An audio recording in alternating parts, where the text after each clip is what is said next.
السلام عليكم، اهلا وسهلا. اول ما نبداو به الفيديو ديالنا، الشكر لجميع المتابعين ديالنا في اليوتيوب، في تيك توك، في انستغرام، في الفيسبوك، في جميع مواقع التواصل الاجتماعي، وخصوصا اللي يشاهدونا حاليا في الفيديو ديال اليوتيوب. كنشكر كل واحد بالاسم ديالو. صراحه راه 99% ديال الناس اللي متابعين ديالنا ما كنعرفوهمش يتابعون هذا المحتوى هذا، لانهم شاهدوا بانه كاين شي حاجه اللي جديده في الساحه الرياضيه، وهذا شرف ليا اللي اي واحد كيكتب وكيدخل وكيكوموندي كما كان التعليق ديالو.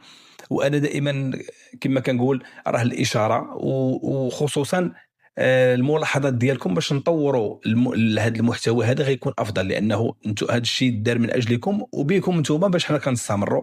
هذه ماشي مجامله، ولكن كلمه شكر تقال في اي واحد كيدعمنا وكيصيفط ميساجات لا في الخاص لا في التعاليق، كيدعم هذا المحتوى هذا وكيدعم الشخص ديال مهدي، الكوتش مهدي. الفيديو ديال اليوم غادي يجي على اللائحه ديال الاتحاد الافريقي، جوائز الاتحاد الافريقي ديال 2025، البالون دور افريكان والبالون ديال لي جون وديال احسن منتخب، احسن مدرب، اكسيتيرا. في كل مره كتنظم في قصر مؤتمرات في مراكش في ديسمبر. هذا العام هذا باقي ما قالوش فوقاش فين غادي تكون. كنظن بانه غالبا غتنظم في المملكه المغربيه او بوسيبل تنظم في القاهره. هادو هما جوج ديال البلدان اللي دائما كتنظم فيهم، والاتحاد الافريقي دأب بانه ينظم هذه المنافسه وهذه الجوائز في مراكش في المغرب، نظرا ولا في مسرح محمد الخامس كذلك العام اللي فات. الاتحاد الافريقي راه ما جاش وقال باننا غنجي ننظم في المغرب لا منافسات لا التظاهرات، لانه المغرب قادر باش ينظم هذه التظاهرات في كل مره. نبداو باللائحه. اول ما غنهضروا عليه لحدو كنشوفوا اللاعبين ديال اللاعبين واللاعبات. غادي نمشيو نبداو شويه بشويه، نشوفوا احسن حارس، مدرب، فريق، وحنا غاديين تدريجيا. المهم الصوره اللي كنشوفوا حدانا احسن حارسه في هذا الموسم ديال 2025، وكذلك احسن حارس 2025 اللي كنشوف حنا غادي نهضروا ونحاولوا نركزوا على التمثيليه المغربيه. خديجه الرميشي لاعبه الجيش الملكي متواجده، الحارسه نيجيريا، هاد الحارسه اللي كنا لعبنا ضدهم ومشينا داك الفينال ديال كاس افريقيا، زعما ببلاده الشمسه. هذاك الكاس كان عندنا ولكن مع الاسف التجربه خانتنا. الحارسه ديال مصر، الحارسه ديال مازيمبي، كذلك الحارسه الجزائريه، الحارسه ديال تي بي مازيمبي، ماميلودي سان داونز، الحارسه السنغاليه، الحارسه جنوب افريقيا. على ما اظن بانه كل الانظار تتجه، تقدر تكون منافسه ما بين الرميشي ومع الحارسه ندوزي، الحارسه ديال نيجيريا. احتمال باش غادي تاخذ هذا اللقب هذا، نظرا لانها احرزت لقب كاس افريقيا، ودائما هذه الجوائز كيتعطاو نظرا الالقاب اللي حرز على اللاعب. وهادشي اللي كنشوفو في الشامبيونز ليغ، كيكون لاعب اللي ما دارش واحد الكارير اللي كبيره وما كانش اداء ديالو جيد وكياخذ في اخر المطاف الجائزه. غنمشيو لاحسن حارس ذكور، التواجد ديال الحارس ديالنا ياسين بونو، وكذلك منير المحمدي حارس النهضه البركانيه، احمد الشناوي هذا حارس ديال بيراميد، الحارس ديال كابو فيردي، اونانا حارس كاميروني، الحارس السنغالي، الحارس ديال ماميلودي سان داونز، ولا الحارس ديال صفاقس دحمان. اظن بان المنافسه غادي تكون ما بين بونو والشناوي. الى مشاو على الالقاب غيعطيو الشناوي. علاش؟ لانه احرز لقب السوبر واحرز ديال الشامبيونز ليغ، كذلك المحمدي احرز كاس الكونفدراليه. ولكن الى مشينا بهذاك الشيء باش كيمشيو هما الكاس المنافسات، احتمال باش يعطيوها للشناوي، وحنا دائما كنتمنى باش يعطيوها اللاعبين المغاربه. غادي نمشيو هنا احسن مدربه في الاناث، تواجد خورخي بيلدا مدرب المنتخب الوطني المغربي، وتواجد مدربه ماميلودي سان داونز المغربيه لمياء بومهدي. اظن بانه المدربه المخضرمه ديال جنوب افريقيا، المدرب ديال نيجيريا. الى مشينا كما قلنا بالالقاب احتمال باش ياخذها مدرب ديال نيجيريا. خورخي بيلدا حقق النهائي، وكذلك لميع بومهدي تقدم اداء جيدا مع فريق ديال ماملودي سان داونز. نمشيو لاحسن لاعب افريقي. نغمضوا عينينا وخصنا نعطيو الحكيمي. العام اللي فات كنا خصنا حكيمي اللي غادي ياخذها ما 19 مشات لاوسيمان. اوسيمان يتواجد حاليا كيلعب مع غالاتا ساري، ما كيديرش شي اداء اللي جيد، ما يجيش عاوتاني هذا العام يعطيوها ليه، راه ما يمكنش. حكيمي المليوي تألق في كأس ديال الشان. محمد صلاح اظن احتمال كبير واللوجيك كيقول حكيمي خصو يدي بالون افريكان بدون مجامله. غادي نمشيو الاحسن لاعبه اناث. تواجد ديال سناء المسودي وديال غزلان الشباك لاعبة المنتخب الوطني المغربي. غزلان الشباك تستحق لان قدمت اداء رائع في هذه كأس افريقيا الاخيره. ولكن اللاعبة النيجيرية لاعبة عجيبة صراحة، الأسماء ديالهم صعبة، خصوصا اللاعبات النيجيريات كنلقاو صعوبة في النطق ديالهم. اللاعب النيجيري كتلعب مع باريس سان جيرمان، احتمال باش غتكون هي اللي غادي تحرز اللقب أحسن لاعبة إفريقية، على ما أظن بأنها قدمت أداء جيد في كأس إفريقيا الأخيرة وكذلك مع باريس سان جيرمان. غزلان الشباك حاليا انتقلت للهلال السعودي، وحنا دائما بغينا اللاعبين واللاعبات ديالنا يكونوا دائما في البالماريس. نمشيو لاحسن مدرب في افريقيا 2025. تواجد ثلاثي مغربي، يا وهبي انضم للتشكيله، وهبي سكيتيوي والركراكي. هذا المدرب ديال كابو فيردي حقق انجاز، اهل المنتخب ديالو الكاس العالم احتمال باش غيكون منافس.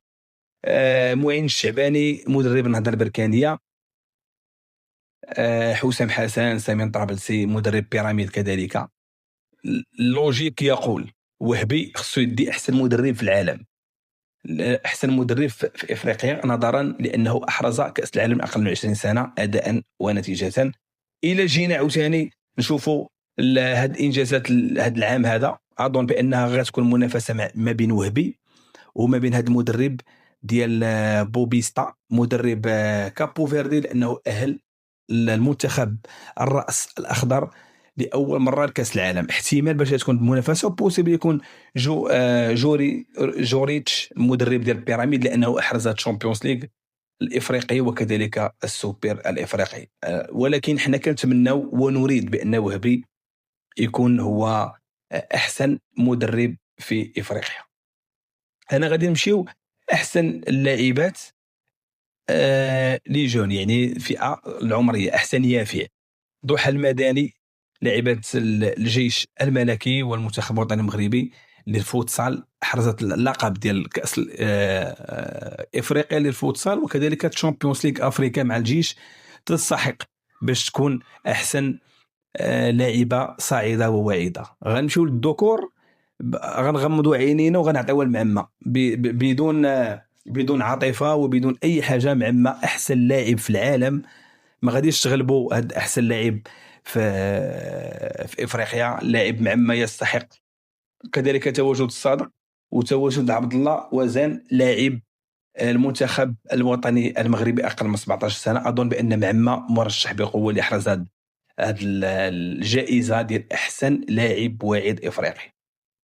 انا غادي نمشيو لاحسن لاعب واحسن لاعبه يمارس في النادي ديالو في افريقيا. تواجد حريبات وكذلك المليوي لاعب نهضه بركانيه. الاداء الجيد اللي قدموا لا مع الفريق ديالهم كذلك لا مع المنتخب المحلي. اظن بان حريمات يستحق. الشيبي كذلك اللي عطاوه للشيبي كيلعب مع بيراميد يستاهل. المهم الاهم يديها مغربي.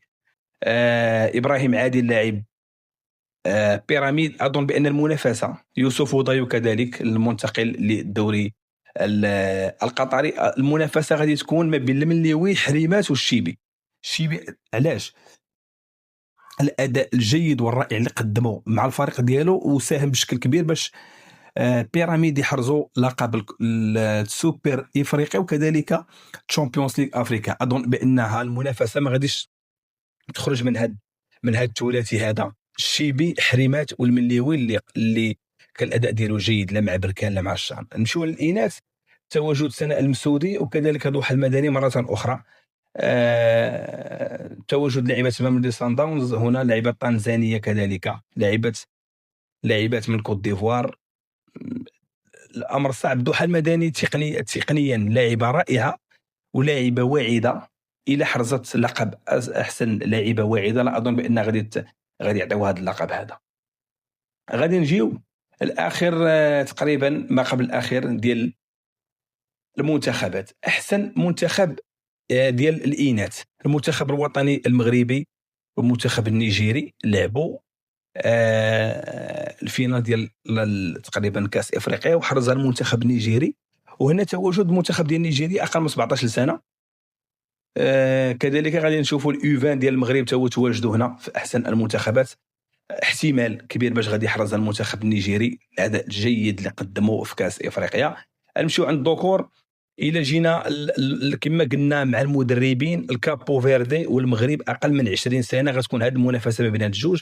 هنا تغيب ديال جنوب افريقيا، تاهلوا لكاس العالم حرزوا كاس افريقيا. ما عرفتش علاش تحيدوا. مصائب قوم عند قوم فوائد، حيدوهم مزيانه لينا. اظن بانه المنتخب اقل من 20 سنه يستحق هذا اللقب هذا، واظن بان غتكون المنافسه كما قلنا مع كابو فيردي الراس الاخضر، لانهم حتى هما داروا انجاز وتاهلوا لاول مره لكاس العالم.